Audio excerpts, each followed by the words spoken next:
Welcome to another episode of the MMA Lock-Cast. I'm your host, Manpreet, a.k.a. MMA Lock of the Night, and your boy on Twitter, at MMA LOTN. This week, we're going to be going over a blockbuster pay-per-view event we got for you guys, which is UFC 235. Got a full card breakdown coming for you guys. But first, let's just get right down to the business, man. We're going to be here with the casuals. We got my man Big Rob in the house once again. Hey, guys. Hey, yeah. So we're going to get right into it. So we got the event that just passed this weekend was UFC Prague. Headlining the prelim portion was Dwight Grant against Carlo Pedersoli Jr. Quickly about Carlo Pedersoli. Do you know who Bud Spencer is? No. Who's Bud Spencer? You never heard? Okay. Apparently he's a very famous actor from like way back in the day. Italian actor. I think he was Italian or Spanish. Okay. But like somebody crucified me on Twitter for not knowing who the fuck Bud Spencer was. So the fact that you don't know who Bud Spencer is makes me feel a lot better. Okay. All right. But either way, he's like the nephew of Bud Spencer. If you remember the name later today, just Google him and maybe like, oh, maybe I do actually know this guy. But either way, very famous uncle apparently. So now he's in the UFC doing the damn thing. But very interesting fight he just had here with Dwight Grant this past weekend. So we're going to be kicking it off with 11 seconds left in the first round. We all know what happened, but my casual friend over there has no fucking clue. So let's get right into it. I'm just going to kick it off. Okay. Again, 11 seconds left. Okay. Time winding down. Dwight Grant kind of against the cage and just knocks his mouthpiece completely out. Wow. So that was literally right at the buzzer. His leg just went right over his head. Literally right at the buzzer. And this guy's complaining now. He goes, the round should have been over. He goes, I'm here. Like, be it at the buzzer or not, he wasn't defending himself after he got dropped. He was done. Right? Or he thinks he thinks he could have got back up? He thinks he could have gotten back up and should have been saved by the buzzer. Like, we're not really working with sound right now, but the fact that I was playing it with 11 seconds left lets you know how much, there was literally no time. He landed the shot and then landed maybe 3 punches when the buzzer went off. So he was already... So let's see. So he... Bam. Okay, mouthpiece goes flying. Oh, yeah. He was... Complete. And then here. Right about here. Now when... So you see he was... Oh, yeah. He started moving a little bit afterwards, but... That position alone right there, done. With hands both down on the mat and kind of just getting rained on. Like, he's not even trying to defend himself, right? No. He didn't even know what was going on. Like, he was just getting hit right that image right there, if I'm a referee, I'm stopping it. Yeah. I don't give a fuck. No, I wasn't. He wasn't blocking his head or anything. He was just getting wailed on. Look at that. Yeah, no. He may have gotten up immediately after that, but still, like... Doesn't matter. You should still be able to get your hands up here to be able to block the shots. Yeah, no, he wasn't. He was not at all. Yeah. That was a nice knockout, though, eh? Like, just that punch that dropped him and his mouthpiece going flying across the cage. He wasn't expecting that. Look at this guy. He's still complaining. Yeah. But no, there was no controversy in terms of fans. Everybody believed that was a just stoppage. Yeah. Except the guy that lost. And obviously, that's, again, that's a full paycheck now cut down to half. Just because of that. So, again, just stoppage in my opinion. I just wanted to show you the knockout. There wasn't much controversy regarding it, but still one of those cooler knockouts that you don't really see on an event basis where the guy literally knocks his mouthpiece across the cage. It's fucking nuts. Yeah, that was pretty intense. Oh, man. Hit him, right on the button. Yeah. Pretty much. Oh, right? yeah. And the way he dropped just made it look so much better, too, right? Yeah. And see, I just want to pull that back one more time. Yeah, there's no way the bell was saving him there, but no. Like look at that. Oh no, come on. Here it comes. And the way he drops, just boom. Looked like his teeth flew out. I know. That was nuts. Great knockout by Dwight Grant. Great comeback for him as well in terms of his fight with Zach Otto. But yeah, thanks again, as always. So before I get into my recap of UFC Prague or even the breakdown of UFC 235, I just want to quickly, like I teased on Twitter earlier, we got our Lock of the Night giveaway happening for this pay-per-view just like it did for UFC 234. So last time around I gave out a sweater. My man Sun Tzu wanted that one. I sent it out to him. I'm pretty sure he got it. He may have showed it off on his own podcast. But this time around, I'm going to be giving away one of these MMA Lock of the Night mugs. Beautiful, fucking, just beautiful. The The actual logo itself has like gold flakes and stuff in it. It looks really cool. It's silver, black, and gold. You know, whether you want your coffee, your drink, your special drink, whatever the fuck it is, this is the cup that you want. But I want to give it away to somebody who can.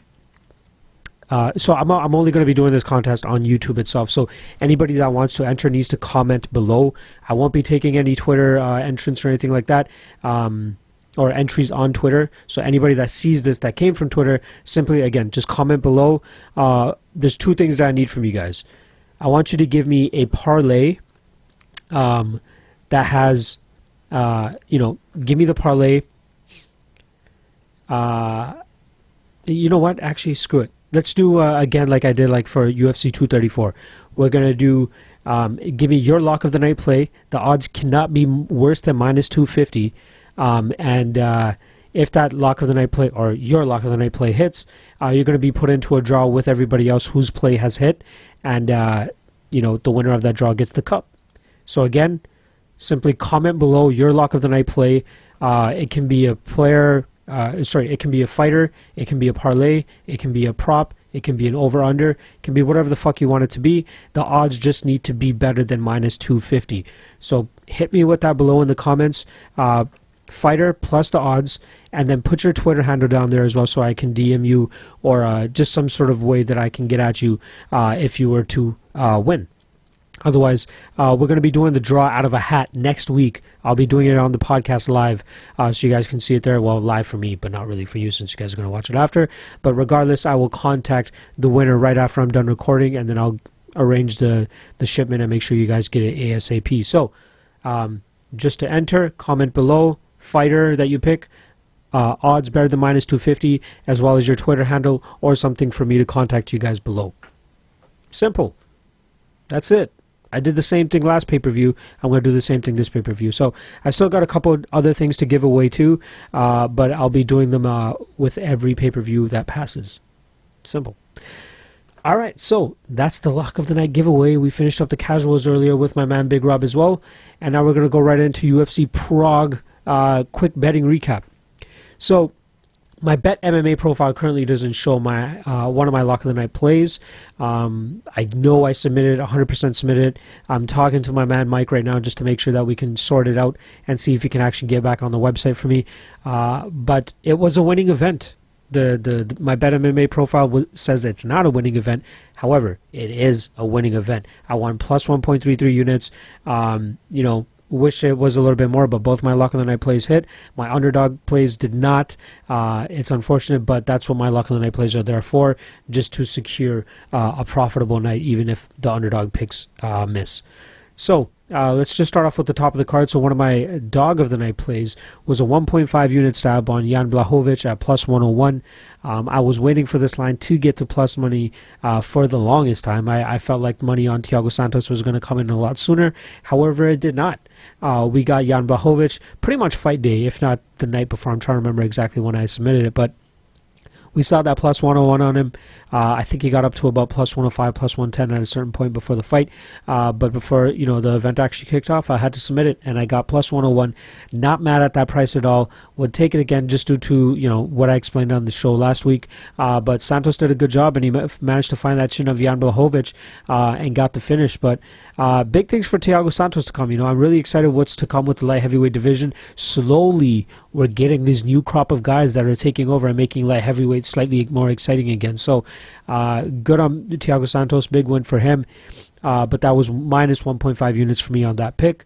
My second dog of the night play was parlay with Liz Carmouche and Michelle Perez. Let's start off with Liz Carmouche. The fight went exactly the way I thought it was.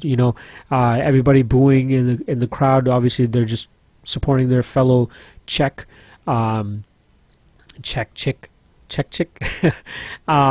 But Liz Carmouche implemented the game plan that I expected her to implement, and she got the victory just how I thought she would. I kind of wish I played it straight, but it is what it is. I took the opportunity with parlaying Michelle Perez, but that did not pay off. Ismail Narediev ended up showing very improved takedown defense as well as grappling as well. He seemed to get up from the bottom from Michel Prazeres with relative ease, and Michel Prazeres' gas tank eventually caught up to him, and that was pretty much the beginning of the end for that. Unfortunate loss from Michel Prazeres. He's only lost to like the toughest of tough in that 155 division, and he was on a very quiet 8-fight win streak while remaining unranked the entire time. But we get a new contender, not really a contender, but a new prospect in the division with Ismail, the Austrian wonder boy, Nardiv. So I'm very excited to see what there is with him. Big win for him to kick off his UFC career, and we should expect another big fight for him moving forward. So that was -2 units on that parlay. My last dog of the night play was a 1-unit stab on Stefan Struve and Marcos Rogerio de Lima for the fight to go to a decision. It was 1 unit for +200. Very happy with that price.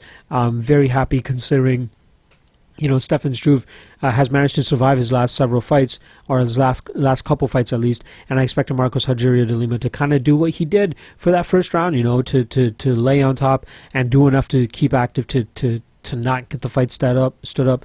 But unfortunately afterwards, it caught up to him. Stefan Struve was able to get him down, and de Lima just legit had nothing off his back. I wasn't expecting Struve to get that takedown. However, he did. But it was only a 1-unit stab, so I can't be too mad at that. I thought there was great value on the fight to go to decision in that instance. My first lock of the night play. Daniel Tamor versus Chris Fishgold for the night fight to not go to decision. I tweeted it as the fight was going on, and it only took 3.5 minutes for Daniel Tamor to huff and puff and blow this fight away pretty much. I thought that Chris Fishgold implemented the perfect game plan, and I knew in that second round, I tweeted as well right off the bat that Chris Fishgold was about to get a finish, and he definitely did. Sunk in that rear naked choke in the second round and cashed that lock of the night play, which I believe was -210. A little bit juicy, however, we saw why, and it was I was more than happy to take that shot and get that W. And then secondly, my second lock of the night play, which isn't currently on my Bet MMA Tips profile, but I hope it will be soon, was the Veronica Macedo and Jillian Robertson fight to not go to a decision. Right off the bat, I knew it was going to be a high-paced fight in terms of, both of them just looking for a finish, more so Jillian Robertson, but I expected if she were to have, slipped up or overextended on certain things that she would, end up being the one that got finished, but good for her. She ended up getting to the second round and getting that submission. And I'm always going to be looking at the fight doesn't go to a decision in a Jillian Robertson fight. It always depends more so on the opponent as well. But the ingredient that Jillian Robertson brings to her fights, kind of like trying to think of let's see, other fight doesn't go to decisions that I've hit in the past. Damian Maia and Lyman Good. Maia's always looking for that submission. Glover Teixeira and Carl Roberson. Carl Roberson always gets finished or gets a finish besides his fight with Jack Marshman. Jim Miller, Charles Oliveira. Charles Oliveira is always the one that has that certain ingredient that he adds to these fights that allow the fight doesn't go to decision to be even more intriguing to me. But yeah. Jillian Robertson, Veronica Macedo fight doesn't go to decision. 5 units on -145. Beautiful value there. I was so happy to hit that and glad it hit and allowed us to have a profitable night at +1.33 units. So it's been a small comeback for me in the past couple events. +0.04 units. Ooh.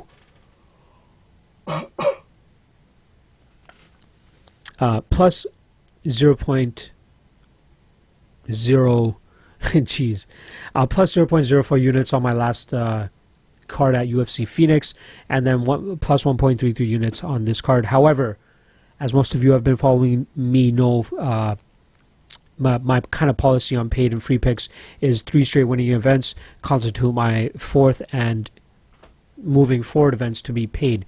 So it's nice to get a little bit of financial recognition for the work that I put into this. Obviously the money that I win from the bets alone is great, but if you're good at something, you essentially shouldn't be doing it for free. But I've added the caveat of, I got to make sure that I've won at least 3 straight events before I feel comfortable in people, paying me to purchase these picks and see what I'm actually betting on. So I haven't charged for picks for it since back in October. I've been on a little bit of a roller coaster run since that event, but I think I'm slowly getting back into the groove, and UFC 235 offers up a lot of opportunities, in my opinion, a lot of dog opportunities too.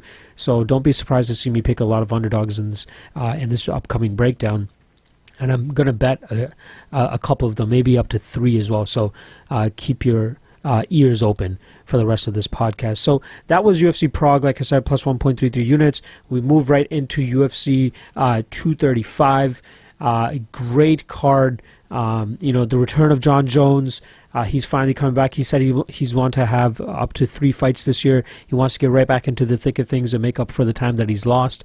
Anthony Smith, a guy that had a loss to Thiago Santos last year, and now has just been kind of stringing these wins together against battered and beaten UFC legends. A win over Volkan Ozdemir. I don't know, man. It just kind of shows the state of the light heavyweight division when a guy like Anthony Smith, who just got finished by a middleweight last year, is getting a title shot. But like I said earlier, there's a lot of intriguing 205ers that are on the rise. However, there's still maybe 2 or 3 fights away from being in title contention. But we get Anthony Smith fighting this weekend for the title, who mainly his only threat, I think, is kind of like a blitz. But again, we'll get into that a little bit later into the show. Then we got Tyron Woodley co-headlining against Kamaru Usman, which should be a very intriguing fight. It could be either really boring or it could be really good. But I can't wait to dig into that for you guys. As well as we got the UFC debut of Ben Askren. I'm very excited for this. Glad to finally have the funky one in the UFC. And it's going to be very interesting to see if he's going to be able to implement that world-renowned wrestling that everybody keeps talking about. And he has a decent test in Robbie Lawler, who maybe 2 or 3 years ago probably would have been able to put up a little bit of a stiffer test. However, I still think that there might be value on Robbie Lawler considering where the odds could be headed. But other than that, there's great fights top to bottom. I don't know if there's really a fight where I'm like, I don't really give a fuck about it, but we'll see as we go through this card. So let's just fucking kick things off right off the bat with the first fight of the night, which is going to be Polyana Viana against Hannah Cifers. So with Polyana Viana, we got somebody that was highly touted in her last fight. A lot of people were betting her, and then a lot of money eventually ended up coming in on JJ Aldrich. I bet against Polyana Viana in her last fight. Let's just get the odds up real quick. Viana, according to Sportbet, is currently minus 311, so her price is slightly getting better, while Hannah Cifers is coming in at plus 269. So with Hannah Cifers, we get a girl that kind of, she throws very heavy. She's kind of small for the division too, so she's definitely going to be giving up some size here. She's a thick girl in terms of at least, just being very buff. So she's 5'2" with a 62-inch reach, whereas Polyana Viana currently has she's 5'7", so she has a 5-inch height advantage as well as a 5-inch reach advantage. So she's really going to have to take advantage of that. Polyana Viana, that is really going to have to take advantage of the height and reach advantage. If she allows Hannah Cifers to get on the inside, I could see Cifers landing some big shots. But I think that Viana, if she's able to get to the fight to the ground, she should have a lot of success down there. How she's going to get to the fight to the ground, I don't know. I don't know if she's going to be able to against a girl like Hannah Cifers, again, who's short, stocky, and maybe a little bit hard to take down. But I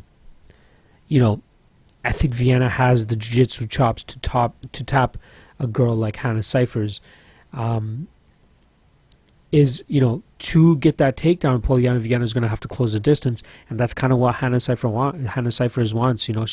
She wants to kind of make this a gritty fight and get on the inside and use some dirty boxing and some heavy punching. But I don't know if that's going to work against a girl like Polyana Viana, who, if she gets close enough, she might be able to clamp onto her, maybe just pull guard and pull some type of like crazy jiu-jitsu. She has some good jiu-jitsu, but I'm very skeptical whether Polyana Viana is going to be able to get this to the ground. So at the current odds, I wouldn't be comfortable betting Polyana Viana, nor would I be comfortable putting her in a parlay, which is what my initial plan was. But after running a little bit of tape, I gotta fucking pull back on that a little bit. I don't think that it's a smart play to put into a parlay. And fuck it, I'm just gonna pick Hannah Cifers to win. I think that she puts it on her on the feet and makes it an ugly, dirty fight where Polyana Viana is not gonna be able to get it to the ground. So, yeah, my pick is gonna be Hannah Cifers, probably by TKO. I think there's a good likelihood that this fight doesn't go to decision. And what is that sit at? Minus 160 currently. So I think there's definitely some value on the fight doesn't go to decision. So maybe that's the prop that you would play rather than actually one side. But I wouldn't be mad at seeing somebody make a small poke at Hannah Cifers at plus 260, plus 269, plus 275 at another place. So pick is going to be Hannah Cifers by second round TKO. Next fight, we got Marlon Vera against Frankie Saenz, another very juicy underdog here. So let's start off with Marlon Vera. He's coming off a win against Guido Canetti. He got a rear naked choke in that fight. And then also he dropped Luigi Byrd with a body shot, and then it ended up finishing him in that fight, in a fight that I thought he was losing as well. So Marlon Vera's last two losses have been to pretty much John Lineker and poor man's John Lineker and Douglas Silva de Andrade. And I think that those guys have kind of put out the blueprint on how to beat Marlon Vera, but I think that a lot of people can still beat Marlon Vera, and I think Frankie Saenz has the perfect style to do it. You know, Marlon likes to keep it on the feet. He has some submissions in his back pocket, but I really think that he likes to use his range and try to keep the fight on the feet as much as possible. But I think that the weird striking of Frankie Saenz, even though it's not the most technical, he's still able to throw these heavy shots. You know, the shots that he landed against the shots that he landed against Henry Briones, where he was, against a boxer as well, he was landing some really good shots on Henry Briones, but his ultimate game is to get the fight to the ground. I think that he will be able to get Marlon Vera to the ground with relative ease. I think he's going to be able to grind him out. I think that he's going to, the clinch game, pushing him against the cage, getting those takedowns, just weighing on him. A lot of people are going to point to the fact that Frankie Saenz is 38, but when you have such a grinding and strong wrestling game like Frankie Saenz, I don't think that age matters, and especially against a guy against Marlon Vera, who, he always has these come from behind victories. I don't know if that's going to be the case this time around, and the fact that Frankie Saenz is currently plus 190 underdog is absolutely blasphemy in my opinion. I'm mystified that the line was this wide, and it's still getting better. You guys are going to be the first ones to hear it. I'm definitely going to make a play on Frankie Saenz. I'm waiting for it to hit plus 200, which I think it will, and I might even go 2 units deep on it. 2 units would win the 4, and I think that's more than enough. You don't need to, risk more in the off chance that Marlon Vera somehow catches him or something. But I really love the grinding and grappling style of Frankie Saenz here. And I think that he's decent enough on the feet to hold his own up there. But I think that we will see him continuously close the distance, get a hold of Marlon Vera, and make it an ugly fight. So my pick is actually going to be Frankie Saenz by decision here. I think he does the bare minimum just to get the decision, but I think that's going to be more than enough, and that's all he's going to need against a guy like Marlon Vera. So official pick is going to be Frankie Saenz by decision, and don't be surprised if you see a 2-unit play on him later this week when the odds get better. Oh, I haven't even changed the background. Fuck. So yeah, that was Marlon Vera and Frankie Saenz. Next up, we got Gina Mazany against Macy Chiasson.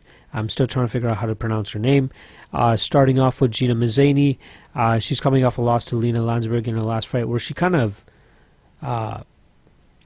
we know Gina Mazany's kind of game is she has wild striking, but she also likes to implement her wrestling and her grappling. But I think that Lena Landsberg, on the other hand, very good in the clinch, very good striker, very aggressive striker. She had her success against the cage against Gina Mazany, and it was very intriguing to see that. And I think a girl as big as Macy, she's going to have some really good success against her. So Gina Mazany sits at 5'6", 68-inch reach, whereas Macy is 5'9", so she's going to have a 3-inch height advantage, as well as about a roughly 4-inch reach advantage. Macy still may be a little bit green in her career, or at least a little young in her career. She had about 6 or 7 amateur fights. She's had 2 exhibition fights, which were the Ultimate Fighters, where she got a finish in both, and she currently sits at 3-0 after winning the Ultimate Fighter Season 28 over Pannie Kianzad with a rear naked choke. So I think that her being the bigger girl here, she's obviously coming down from 145, just as pretty much every lady is now. Now, nobody wants to fight at 145. Maybe there will be a little bit more interest in it now that Amanda Nunes is up there, and she is intimidating. She's a bad motherfucker, but it's just not as intimidating as that juiced-up Chris Cyborg that everybody was always fearing of the 145 division. But regardless, Macy Chiasson is coming down to 135, and I think she's going to have some success here if she can successfully make weight and do it in a very a good way where she's still able to keep her power, keep her endurance, keep her acceleration that she always has throughout the fight.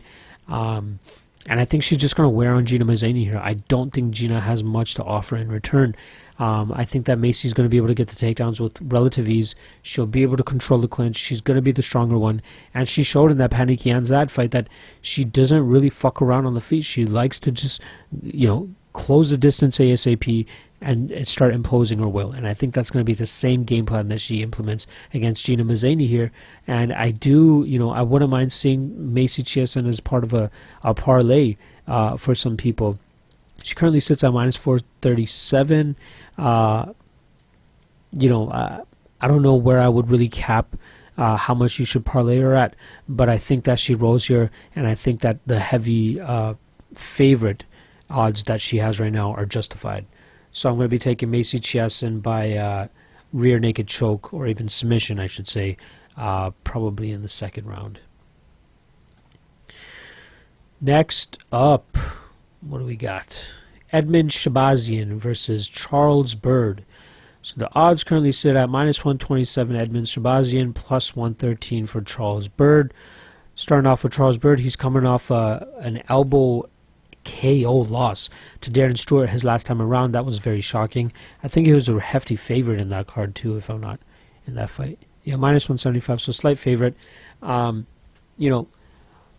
With Charles Byrd, even Edmen Shahbazyan minus his last fight, we're never expecting these fights to go to a decision. Even this current fight, let's see what the fight doesn't go to decision odds are.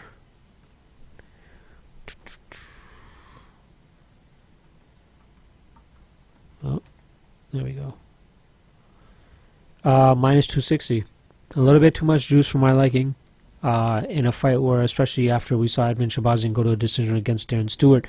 But regardless, there should be a finish in this fight, even though it went to a split decision last time around for Edmen against Darren Stewart. I think that Shahbazyan is going to be the winner here. I think that he will impose his will. I think that his grinding style could be a problem, especially what he showed against Darren Stewart. I think that he did very well in that fight. Even though it was a split decision win, I was slightly impressed with him. Most of his fights have been relatively quick. 43 seconds, 3 minutes, 3 minutes, 1 minute, 30 seconds, 40 seconds, and then that split decision against Darren Stewart. So I'm seeing a lot of people say that Charles Byrd is maybe one-dimensional or something like that. I don't agree with that. I think that he can get the knockout. I think he can get submissions. His only issue might be the gas tank. And I think that's where Edmen Shahbazyan has the advantage here. I think that Edmen is going to have the gas tank advantage here. And I think that if the fight goes over 1.5 rounds, Edmen should definitely be favored. I think Charles Byrd definitely has the tools to make a lot of issues right off the bat. But I think that Edmen's going to be able to survive them. I think that his size will definitely pay advantage in this too. He's going to have a good 4 or so inches over Charles Byrd here, and I think that his kicks is going to play a big advantage or a big part of this fight too. So, nothing too deep. I still want to look into this a little bit more, as I am a little bit intrigued by the plus money on Charles Byrd. But if this fight was a pick'em, I definitely go with Edmen Shahbazyan, and it looks like it's probably going to start going to a pick'em as well, considering the trend of the odds. But my official pick for this is going to be Edmen Shahbazyan by second round KO, or TKO, I should say. But don't be surprised again if I end up betting Charles Byrd later this week. But I don't think, with the way the odds are going, I don't think that I'm going to get a bigger price on him or a better price on him. Next up, Diego Sanchez against Mickey Gall. Crazy odds on this one too. Currently minus 326 for Mickey Gall, plus 284 for Diego Sanchez. So Mickey Gall is currently coming off a victory, I believe, over George Sullivan. Sometimes I just get it mixed up. I need a reminder. You know what I mean? Regardless, Mickey Gall coming off a rear naked choke win over George Sullivan. You know, George Sullivan being a veteran, 17-6, now 17-7. You expect him to put up a bit of a better fight, but his ground game has never been the best. And I think a guy who had focused on jiu-jitsu as much as Mickey Gall has before he started his MMA fighting or his MMA career would take advantage of a guy like George Sullivan. In this fight against Diego Sanchez, you know, he's going up against a guy that has never been submitted in his career. Maybe on the tail end, if not, like, you know, what's past the tail end? Like, behind? Completely behind? You know, Diego Sanchez is completely behind his prime. I don't know if he should still be fighting, but if he takes some of these matchups, like the Craig White fight, he might still be able to pull off a couple victories here and there. Is he going to make a run for the title? Probably not. I could probably knock him out at this point. That's an exaggeration. With that said, Mickey Gall has never really shown the greatest striking. You know, he has been working with Joe Schilling, so I'm sure his striking is starting to get better. However, I don't know how much improvement he can make, and he might be able to land on Diego Sanchez here. But I wouldn't be surprised to see Diego take this fight to the ground. He might be able to grind out Mickey Gall here, and Mickey Gall might be a little bit too confident in his submission game, and he might try to continuously throw up submissions, but I don't know if he's going to be able to catch Diego Sanchez in anything. With the odds being where they're at, I'm kind of intrigued by Diego Sanchez, I'm not going to lie. I'm kind of mad at myself for that last fight that he had with Craig White where I didn't bite on it. You know, I've heard a lot of bad things about Craig White, and I saw it myself, but I ended up passing on it just because, you know, it's Diego Sanchez. But he showed he has a little bit of life left in him still. I do favor him in a fight, you know, against a guy who isn't really proven in the striking realm, and a guy who's, you know, mainly just going for jits. I think that Diego Sanchez could have a little bit of success here, and you know, plus 300 would definitely make me bite on it. I think I would definitely drop at least one unit on Diego Sanchez if he hit plus 300. But I think the odds are way too wide. I think people are starting to get privy to that as well, so they're going to start, you know, betting on Diego Sanchez, and I think that line might come down. So it might be best to bet Diego Sanchez now compared to later, because you might get a better you know, price on Mickey Gall, and people might be betting him. You know, people who want to bet Mickey Gall are better to wait until closer to fight time. And I think that people that want to bet Diego Sanchez better bet now, because other people are going to start hopping on it as well. But I'm going to take Diego Sanchez by decision here. I'm going to say that he gets the fight to the ground, tries to avoid any type of big shots that Mickey Gall might try to wing at him, or any type of techniques that he may have learned from Joe Schilling, and if he may show any improvements in that fight. But I think that Diego Sanchez might, you know, be safest on the ground, ride out on top, grind away, stay active enough to not get any type of, you know, stand up or anything like that, and just use that veteran experience. And obviously, I think the entire outcome of this fight depends on Diego Sanchez's chin, or I should say Diego Sanchez's takedown. If he's able to get the takedown, if he's able to avoid any big shots while closing the distance, and I have no doubt he'll be able to get the fight to ground. And also, I think that, again, it might be Mickey Gall's downfall of his confidence in his ground game, that he thinks he's for sure going to tap Diego Sanchez, where he would have invite the fight to go to the ground. So maybe after a round of being controlled, he might get a little bit discouraged and try to wing some punches on the feet and try to keep the fight on the feet. But I don't know, man. So a guy as young as that, he might be a little bit too full of himself, and he might be too cocky and think that he can eventually nab a sub in 3 rounds, but I don't think it's going to happen. At the current odds, I favor Diego Sanchez. But again, if this fight was a pick-em, I would pass.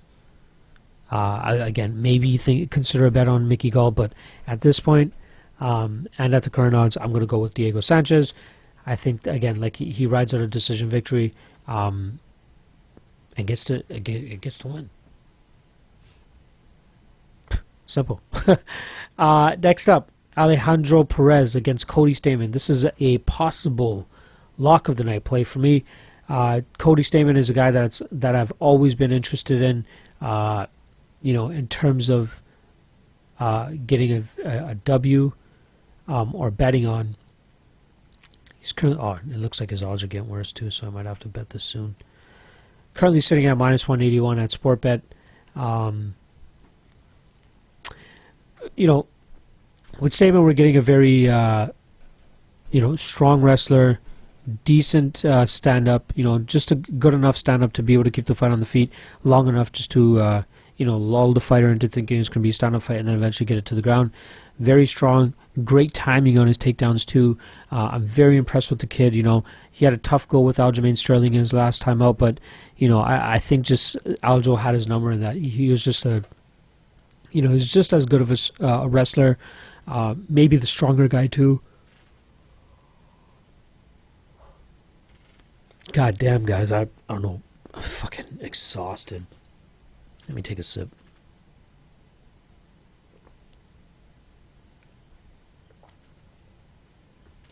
By the way, I'm not using the Lock of the Night mug because that is the exact one that I'm going to be sending out to the winner, whoever wins the contest. So yeah, getting back to Cody Stamann. Very strong grappler, decent striking.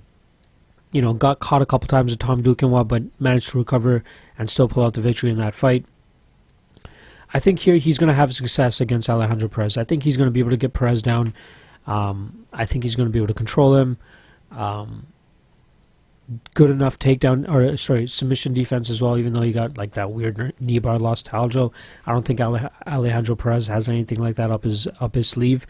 I don't want to take anything away from Perez either. He's very much improved from the fighter that he was before. I did fade him last time, his second last fight out, which was a win over Matthew Lopez. I thought Lopez was going to, do what he did in that first round. He had a lot of success in that first round. He almost nabbed Perez's neck a couple times, but I think that's going to be the difference maker here between Matthew Lopez and Cody Stamann. I think that Matthew Lopez, he has a knack for chasing submissions, even if it means it's going to, completely deplete his gas tank, and that's kind of what we saw in this fight, where, Perez did a lot of good things to stop, getting a rear naked choked, which was a position that he was in for a lot in that first round alone. But I think that Cody Stamann prefers, position over submission, whereas Matthew Lopez prefers submission over position.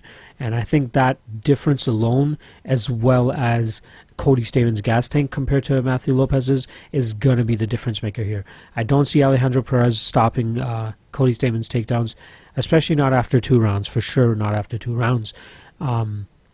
So the only concern here would be Alejandro Perez on the feet. I think he might have a notch above Cody Stamann here, but it's going to come down to the grappling and the wrestling, and it's Alejandro Perez is, even though he trains at AKA, he's not going to learn enough to be able to stop a prestigious wrestler such as Cody Stamann. So I favor Cody Stamann here by decision. I'll give it up to Perez. He is very durable and hard to finish, but I think that Cody Stamann just rides out the decision here, lands shots from on top, and just completely grinds this fight out, and unfortunately snaps Alejandro Perez's 6-fight or 7-fight unbeaten streak, if you want to consider that draw with Albert Morales. So Cody Stamann by decision, and possibly a lock of the night play for me as well. I just don't know where that line is going to go, so I might wait it out a little bit more and see if I can get a better line eventually. But What's the best line out there right now for him? Minus 175 at Bet365. So I think I set the alert for minus 165. I'm not sure if he's going to get to that or not, but I'm going to keep my eye on him throughout the week. All right, next up we got Misha Cirkunov against everybody's newest favorite light heavyweight, Johnny Walker. And still,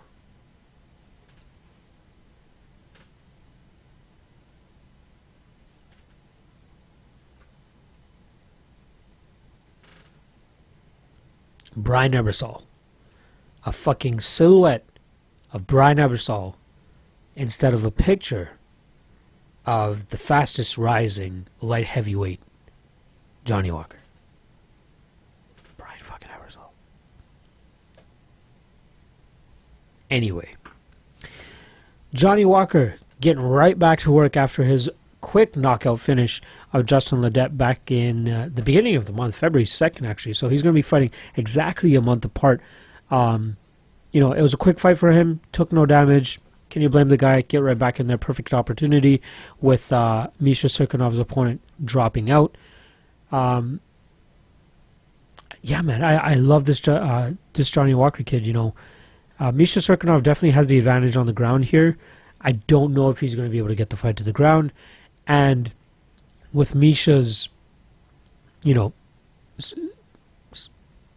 susceptible chin, with Misha's, iffy chin, I don't know if you could even warrant a bet on Misha Cirkunov here. Johnny Walker is huge. He's going to kind of dwarf Misha Cirkunov here as well. And I think that, with Johnny Walker stopping the initial couple takedowns, I think that he's going to be able to land a big enough shot in that time to put Misha Cirkunov out. So I might have to, I might even consider Johnny Walker here as well. But I think he might be able to put Misha Cirkunov out, in very quick fashion like he has been able to his last couple fights. So I don't want to break this fight down too much because I don't think it's going to last that long. Misha Cirkunov's obvious path to victory here, in my opinion, is to get the fight to the ground and get a sub ASAP. However, I don't think that's going to happen against a guy like Johnny Walker, who's going to, he's going to be able to stop the first couple takedowns, and within that amount of time, I think he's going to be able to put Misha Cirkunov put Misha Cirkunov out. The odds, minus 122 at Sportbet for Johnny Walker right now. So I really like that. I'm going to have to consider. I got to see what the Johnny Walker inside the distance odds are. If it's plus money, maybe I might put some money on that too. But I really like Johnny Walker here. He's going to be a force in this division. And he's 3-6-8 fight win streak right now. He's going to be a problem. Plain and simple. Johnny Walker, first round KO.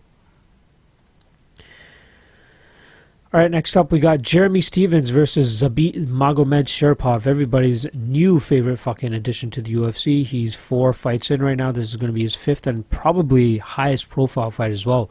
He was scheduled to fight Yair Rodriguez back in September last year, but Yair had to pull out, and we got a Brandon Davis fight.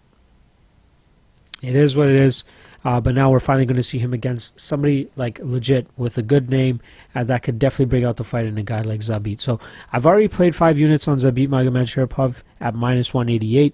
It looks like his price is only getting worse right now. I see him roughly around minus 250. So I definitely beat the line there. I hate doing that strictly because, I know most people are only listening to this now and probably won't get the best price on Zabit. But I think he rolls here, man. I definitely think he rolls here. He's gonna, finish. I think he's gonna finish Jeremy Stephens to the body. I think that he, just his unorthodox style. Jeremy Stephens, kind of being lackadaisical at times where he doesn't. He may just get into a little bit of a groove and be too comfortable. And I think that he's gonna be just taken aback by, the types of strikes that Beat's gonna be throwing, his lankiness, his unorthodox movement. The thing that would be most intriguing in this fight to me would be if Jeremy Stephens implemented his leg kicks. If he's able to land those leg kicks regularly and hard enough, it could give Zabit some problems and it could immobilize him and not allow him to, get off these crazy strikes. However, I don't think that's going to be an issue here. I think that Zabit, we might even see the ground game of Zabit here too. I think that we could see him possibly pull off some sort of dart stroke or something. But I think that, Zabit is just so good everywhere that I don't think Jeremy Stephens at this point in his career is going to be able to turn away the young upcomer in Zabit. And I think a lot of people are slowly starting to hop off the Jeremy Stephens thing, especially after that loss to Jose Aldo. But I don't know if that's what it should be. I think that Jeremy Stephens still has a little bit of fight left in him, and he might be able to beat guys that are a little bit lower on the pedestal than Zabit. But this is Zabit's time, man. This guy's here.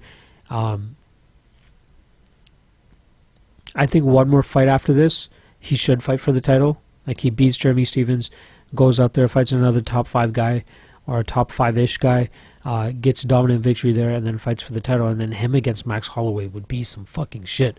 That would be a crazy fight. I would love to see that. And I hope that Max Holloway is still planning on coming down, even though he's fighting for the interim title against Dustin Poirier in a couple months here. But Zabit, again, unorthodox striking. We might see some weird submission from him as well this time around. But I think he does not allow Jeremy Stephens to get comfortable. And just makes him pay. Some kicks, maybe a spinning back kick to the body, or maybe some sort of submission. But I definitely see Zabit rolling here without much problem. So let's say Zabit by his second round submission. Next up, another banger of a fight. Cody Garbrandt against Pedro fucking Munoz. I love this fight. Love this fight. Pedro Munoz currently sitting at plus 153 with Cody Garbrandt at minus 167. If Pedro Munoz hits about minus or plus 180 or plus 200, I may consider a play on him.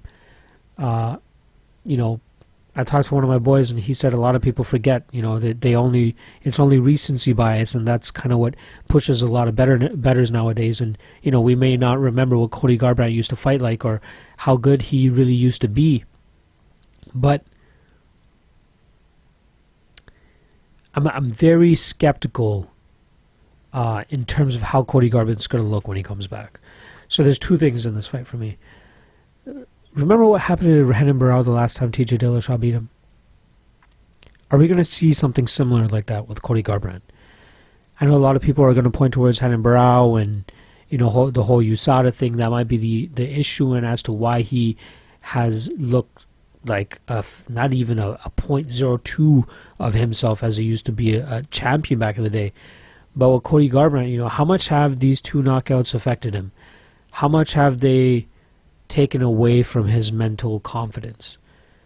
Is he going to be able to pull the trigger? Remember what we saw with Francis Ngannou, at the beginning of last year? He didn't get knocked out or anything, but he looked like a significantly different fighter when he came back and fought Derek Lewis. And obviously since then he's looked way better, but this is the first time that Cody Garbrandt has lost. This is the first time he's lost 2 times in a row. And this is the first time he's been knocked out back to back. We don't know what kind of fighter we're going to get with Cody Garbrandt. And at minus 167 to plus 150, I'm still intrigued by Pedro Munoz here, who, if you look at this fight stylistically, he could make Cody Garbrandt uncomfortable with his pressure and his forward aggression and his heavy leg kicks.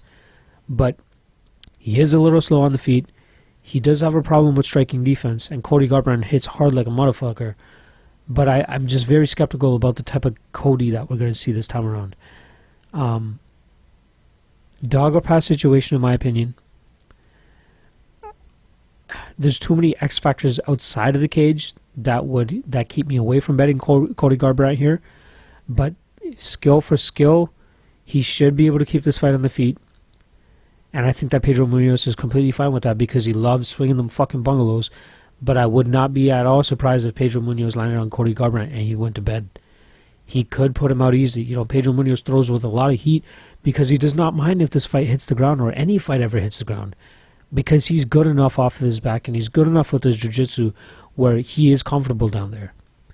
And I would give him the edge against Cody Garbrandt on the ground here, so I highly doubt Cody Garbrandt ever shoots for a takedown. Even if Cody Garbrandt shoots for a takedown when he's hurt, Not what you want to do against Pedro Munoz, who has a fucking wicked guillotine. Just ask Rob Font. So, betting-wise, I favor Pedro Munoz here. Skill for skill-wise, it's got to be Cody Garbrandt. But with all those X factors that I mentioned previously, I gotta side with Pedro Munoz here. I'm gonna go with Pedro Munoz by submission. I think that he hurts Cody on the feet, and then eventually locks up some sort of submission. But a part of me hopes we see prime Cody, where we see him still aggressive, him still looking for the knockout and countering very well too. I think that he's going to be able to pick apart Pedro Munoz if he can put his punches together, and he does very well in the counter situations. So he might be able to catch Pedro when Pedro's just walking forward and just winging shots. But I trust Pedro Munoz's endurance. He took some heavy shots from John Dodson, took a lot of heavy shots from Rob Font, but he still kept on coming. Cody Garbrandt might be the hardest puncher that he's fought to this point, but with what history has shown us thus far, I feel more comfortable laying money on Pedro Munoz than I would on Cody Garbrandt. So, my pick is going to be Pedro Munoz by first round submission. And I am considering a bet on Pedro Munoz as well. Just want to see where these odds go, but they're trending to get better based on the current numbers. So, pick Pedro Munoz, first round submission. Next fight, we got a very, very intriguing fight. I'm very much looking forward to this. When I was talking to my boy about this card, and we looked at the card, I'm like, the person with the least amount of name value on this may come out with the most name value. Obviously, besides the main event, John Jones is always going to catch headlines. But I think that if people watch Weili Zhang, they are going to be talking about this girl. This is her first legit test in the UFC, in my opinion, where, she submitted Jessica Aguilar in the last fight. Jessica Aguilar, been around for a minute, always finds a way to grind out her opponents, always finds a way to get the W, but she could not do that against Weili Zhang here, who just has a nasty guard game, a very offensive guard, always looking for submissions, always looking for the finish. She went to a decision against Danielle Taylor, but before that, one fight before the Danielle Taylor fight has ever gone to a submission or to a decision. So I very much favor Weili Zhang here, and it looks like the odds are getting better on her too. She's currently sitting at minus 122, whereas earlier in the week, or last week, I saw her up to minus, let's see what she was at, minus 176, minus 152, minus 147, 37, 32, 27, and now she's sitting at 22. So we could possibly see this line flip, and I honestly, truly believe that's either two things. Tecia Torres' name value, or Tecia Torres' physical strength and her ability to grind these girls out and win these fights strictly based on her strength. I don't know if she's going to be able to get away with that in this fight. I think Weili Zhang has a lot of great trips, a lot of ways to get this fight to the ground if she wants to, and I think that she has the better striking here against Tecia Torres as well. Tecia, she has shown improvements in her striking. I will give her that. However, I think that Weili has just been fucking murking bitches for so long.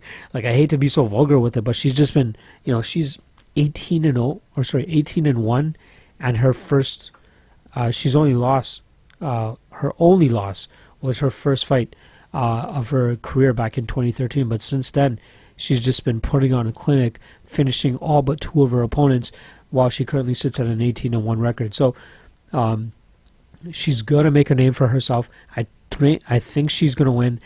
If she gets this decision, I don't know. I think Tecia Torres is very durable. I don't think that Tecia Torres has ever been finished either. She survived 3 rounds against Joanna Jędrzejczyk. She survived 3 rounds against Jessica Andrade. She survived 3 rounds against Rose Namajunas.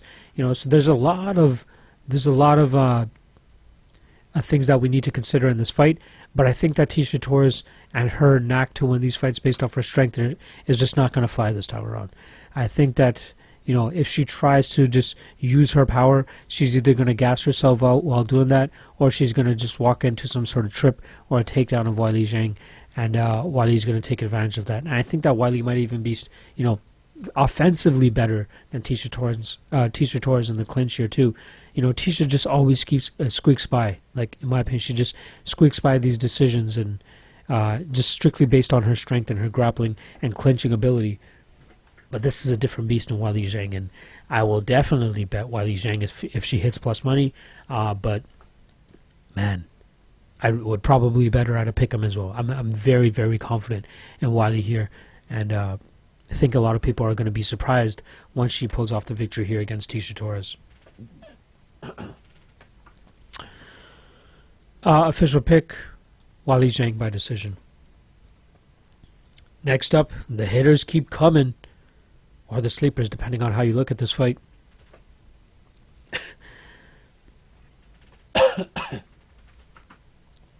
Alright, so we got Robbie Lawler against Ben Askren here. Odds currently sit at minus 274 for Ben Askren, plus 246 for Robbie Lawler.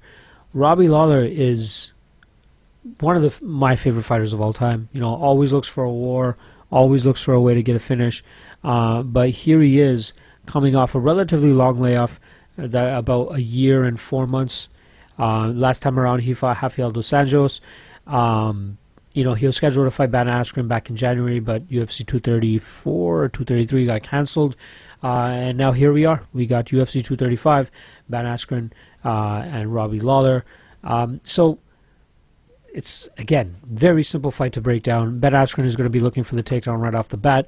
Robbie Lawler is going to be looking to keep the fight on the feet and try to knock Ben Askren's head all the way back to Bellator. This fight is decided in the first 2 minutes. Maybe minute and a half even. Maybe even minute. I would be very surprised if we go longer than a minute and a half and Ben Askren doesn't try to take this fight to the ground. One fight that always sticks out to me with Ben Askren is his fight against Luis Santos. He was kind of getting lit up on the feet. Luis Santos was having relatively good success keeping this fight on the feet. But that was all the way back in 2015. You know, Ben Askren has since put together 4 wins, but his last one against Shinya Aoki was absolutely just... I don't understand it, why that fight was even put together to begin with. You know, maybe people thought that Shinya Aoki's jiu-jitsu would come and play here, but Ben Askren was just so much bigger and so much stronger than him that it just did not fucking matter. It only lasted 57 seconds and he just pretty much TKO'd him with punches. But the fight before that, Sebastian Kadestam is relatively just known as a striker, or predominantly known as a striker. Agalantani, another grappler, but obviously just not on the level of Ben Askren. And then Nikolai Aleksakin. I still got to watch that fight, but he was able to squeak out a decision there. But if he's not able to get Robbie Lawler down in that first takedown, it could be some trouble because Robbie Lawler packs a fucking punch.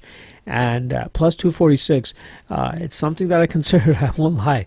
I'm going to pick Ben Askren to win by decision here, or even submission later maybe in the third round or something like that, where, you know, Robbie Lawler doesn't have as much pop in his shots and enough power behind it to put Ben Askren out, because Ben is still relatively durable, I'll give him that. But I think Robbie Lawler has a decent chance in the first round to get some sort of TKO or finish, but I would need a better price than plus 246. So I'm going to monitor that line and see where that goes. If it hits plus 300, which would be ridiculous, and I don't think it will, it may warrant at least a 0.5 unit stab on my end. But I'm going to pick Ben Askren by decision here. I think he just grinds out Robbie Lawler, who's a little bit too past his prime at this point, and probably won't be able to stop the second or third or fourth and so on takedowns from Ben Askren. But Ben Askren by decision is my pick. Next up, we got Tyron Woodley against Kamaru Usman. Probably not the fight that most MMA fans wanted at this point in time. A lot of people were big on the Tyron Woodley and Colby Covington fight, as was I. You know, that I think they really missed the boat with that. I think they could have added another couple 100,000 pay-per-view buys if it was Colby Covington going up against Tyron Woodley, strictly due to the grudge match that was going on between them. But, you know, it seems like Kamaru has some words for Woodley as well, but just not as much traction as Colby Covington got. Kind of similar styles here, with Tyron Woodley being slightly a little bit more inactive than Usman. And I think that might be the difference maker here. I don't know if we see either guy go for takedowns. This might be predominantly a stand-up battle.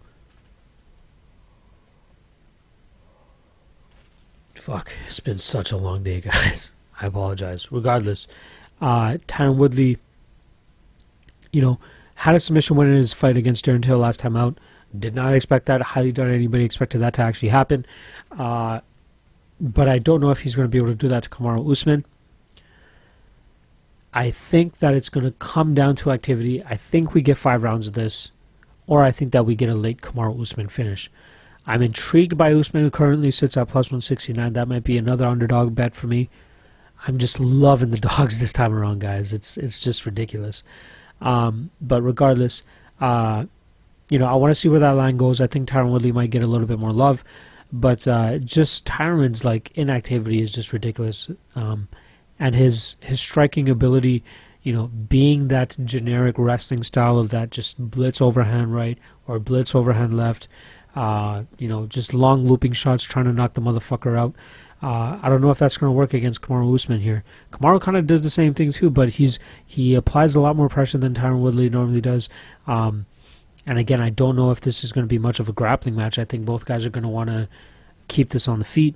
And then if you just keep it on the feet, you got to favor Usman. Again, strictly off of pressure. And I think that if he sets a pace, Tyron Woodley is not going to be able to keep up after about 2.5 rounds, 2 rounds or so. And that's where Usman is going to take over, in my opinion. I want to look into this fight a little bit deeper, but just off of what I've seen, I gotta go with Usman here. I think he's going to pull off the upset, and I think he's going to get the W. Barring any type of knockout or first round knockout or second round knockout from Tyron Woodley, I think Usman can just win this off of just pace and pressure alone, and that's going to spell some problems from Tyron. I think later in the fight is when we see Usman kind of look to his grappling a little bit more. I think he's going to use it to kind of gas Tyron a little bit more. Maybe just push him against the cage. Maybe not necessarily get the takedown, but just suck it out of him slowly. That sounds so bad, but you know what the fuck I mean. Charlie horses, knees to the leg, knees to the thigh, knees to the body, dirty boxing. It's just continuous work is going to be the downfall of Tyron Woodley, and I think that Kamaru Usman captures the title this weekend with a decision victory. So check that dog money. Main event time.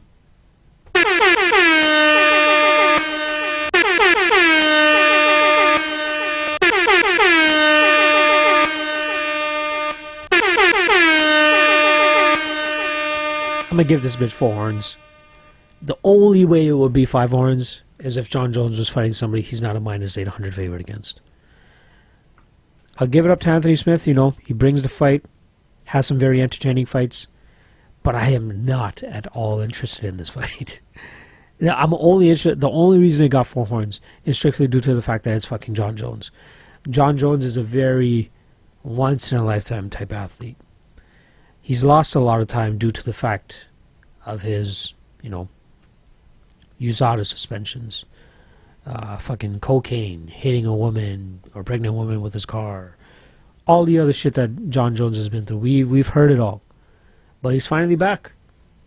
He got his first win after 2 years under his belt against Alexander Gustafsson last time around back in December, where he ground and pounded Alex in the 3rd round. In a relatively one-sided fight as well, I must say.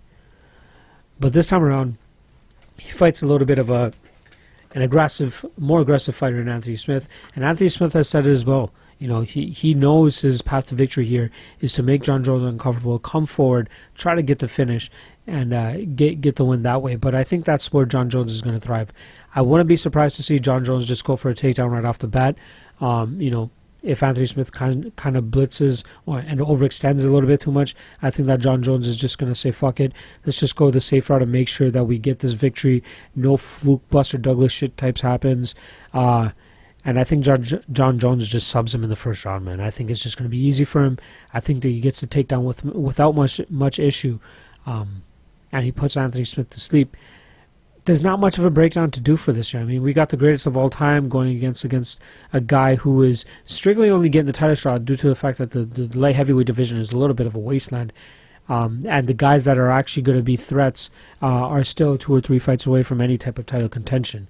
So, hats off to Anthony Smith for even, getting this far, getting a title shot, especially a year after getting finished by Thiago Santos.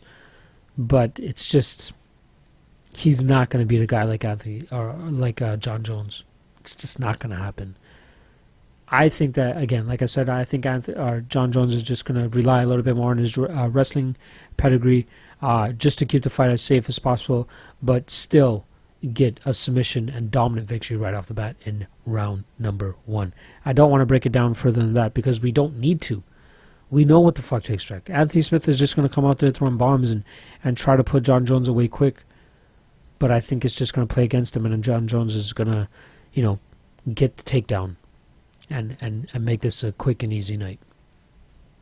So Jon Jones, first round submission is what I'm going to go with. But I would just pick Jon Jones in round 1, whatever the odds on that are going to be. Maybe not exactly the submission.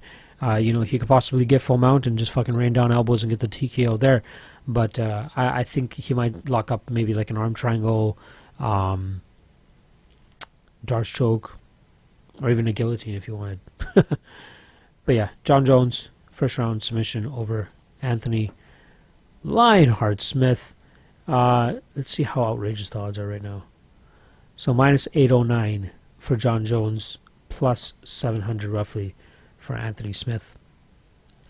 So that's pretty much it for the UFC 235 breakdown.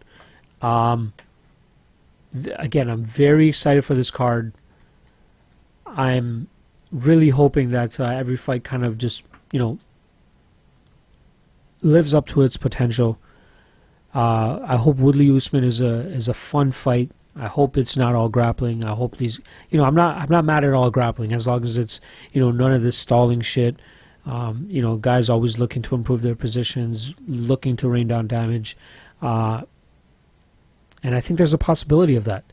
And then, Robbie Lawler, Ben Askren might be a lay and pray type of night for Ben Askren. But I'm really, I'm very much intrigued by Tisha Torres versus Weili Zhang. That should be a great fight. Cody Garbrandt against Pedro Munoz. That should be fucking awesome. Stevens against Magomedsharipov. Johnny Walker against Misha Cirkunov. Cody Stamann against Alejandro Perez. Mickey Gall against Diego Sanchez. Frankie Saenz against Marlon Vera. Decent fight. Hannah Cifers against Polyana. Viana could definitely not go to a decision, so we should see a finish there. I'm fucking hyped. I'm psyched. I can't wait.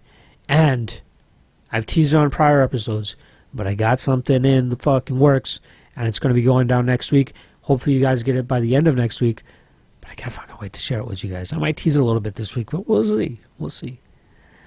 So, yeah, that's pretty much it. We're done. Next week we're going to be back for, I believe it's UFC Wichita, which is UFC on ESPN Plus 4, headlined by Derek Lewis and Junior Dos Santos.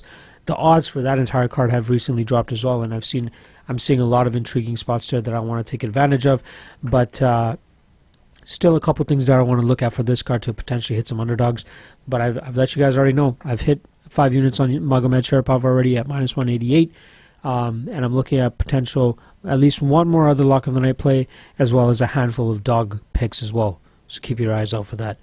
As always, you guys can find me on Twitter at MMA LOTN. I post all my plays there when they're free.